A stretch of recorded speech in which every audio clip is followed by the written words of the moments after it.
Brightest blessings, Minister. Okay, before I start this video, last time I did a video on Am I a Racist? I caught a lot of shit. So, this is not to you, Minister. These are to the people who take everything I say very literally. I am not an expert. I am not black. I am not partially black. I do not know what it feels like to be black. And I don't want to know. Why? Because I am not.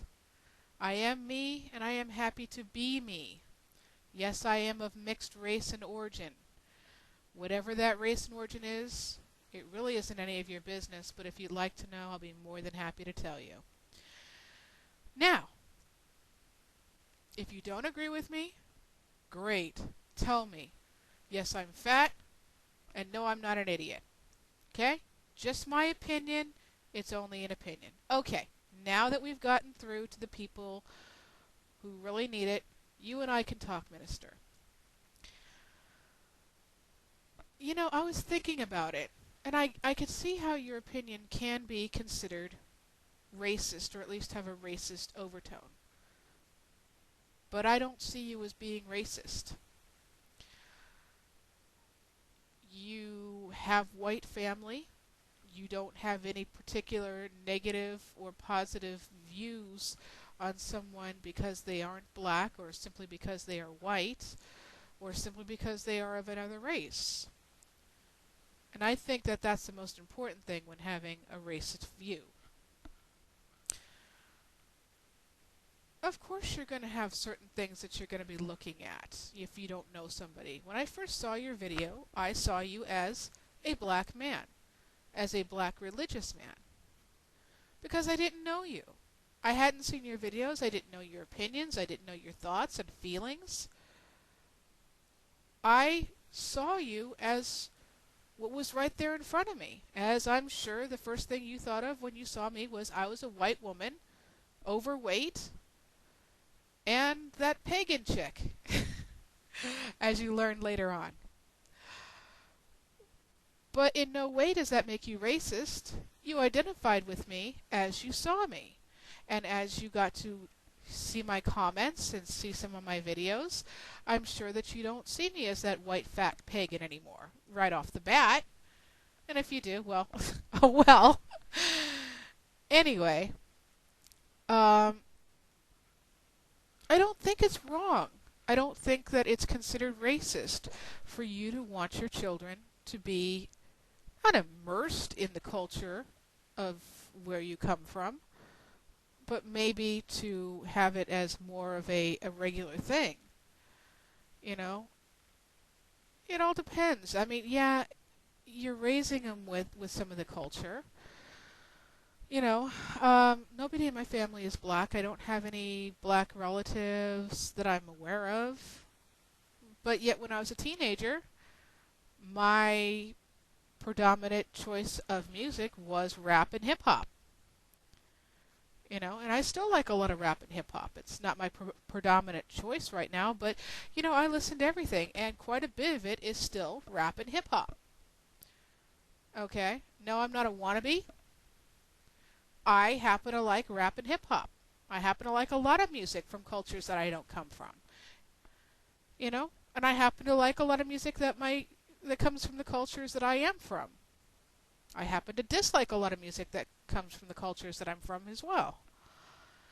So it really has nothing to do with race as far as that goes. I can understand you want your kids to know where they come from, and you don't want it to be a minority concept to them, because you're right. If they have all white friends and they have, you know, all white forms of education and entertainment, then they're going to see their own race as more of a minority race.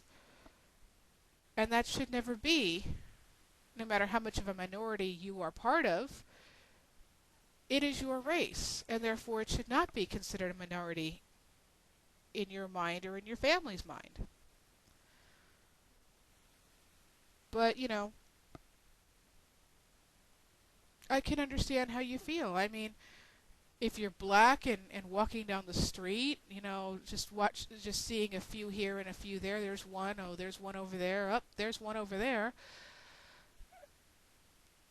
I can understand how you would be more comfortable if you were part of a community where you were more of the majority, or at least equal.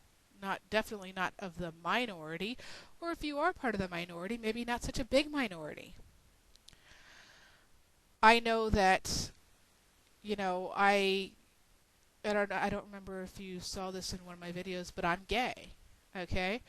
I worked for a gay and lesbian community center when I lived in California because I wanted to be around those people for a while. I wanted to help it out. I wanted to give back to the community that helped me out when I had such a hard time coming out of the closet. And I really enjoyed my time spending my time with other people. Maybe not other people that shared my particular views, working with not only lesbians but also gay men, bisexuals, transgender, transvestite, transsexuals. But I kind of felt a oneness with them. So yeah, I can understand what you're saying. And, also, I belong to a coven. Because it's nice to hang around with someone who has similar viewpoints as you. I mean, as we know, the minority of people, the majority, the majority of people in this United States are Christian. And I used to be Christian, but I've converted. And that can really leave you out in the cold, especially when you convert from the majority to the minority. But you tend to like to hang out with people of like mind, of like culture. And it makes it a little easier for you to teach your children about that culture. I don't know about culture being the beat in someone's, the ability of someone to hear a beat. I don't know, maybe it's just the minority of black people that I've run into, but I know plenty of people who are black who can't carry a beat to save their life. Now, maybe that's just the minority in the culture. Maybe it's just a stereotype. I don't know. I don't see you as a racist. I don't think I ever have. If anybody has any problems with that, that's just tough shit. Blessed be.